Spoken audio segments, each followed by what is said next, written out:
ایک دفعہ کی بات ہے، دو جگری دوست رون اور جان تھے۔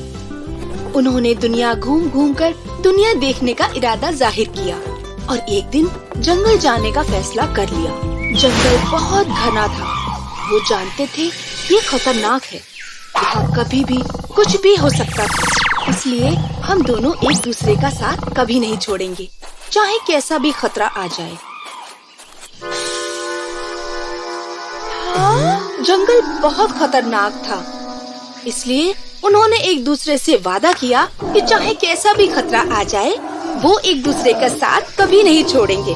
یک بیک انہوں نے ایک تیز گرجدار آواز سنی، دیکھا ایک لہیم شہیم بھالو ان کی طرف ہی آ رہا ہے۔ وہ دونوں خوفزدہ ہو گئے۔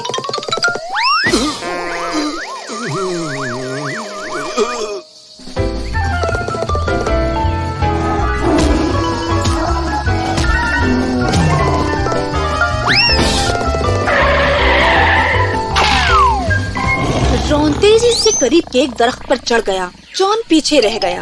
وہ درخت پر چڑھنا نہیں جانتا تھا، تو اس نے رون سے پوچھا، کیا تم میری چڑھنے میں مدد کر سکتے ہو؟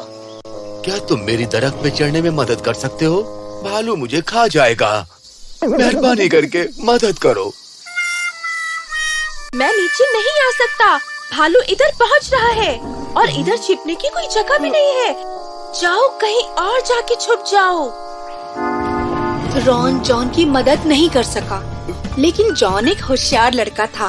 اس نے اسکول میں اپنی استانی سے سنا تھا کہ بھالو مردہ مخلوق کو نہیں کھاتا، اور اب اس نے اپنے دماغ سے کام لیا اور سانس روک کے سیدھا زمین میں پڑ گیا، بالکل اس طرح جیسے کہ مردہ۔ بھالو زمین پہ پڑے آدمی کے قریب آیا، اس نے اس کے کان سونگھے اور دھیرے سے جگہ چھوڑ دی، کیونکہ بھالو مردہ مخلوقات کو ہاتھ نہیں لگاتے ہیں۔ بھالو کے چلے جانے کے بعد دوست درخت سے نیچے آیا اور اس نے اپنے دوست جان سے پوچھا، بھالو نے تمہارے کان میں کیا سرگوشی کی؟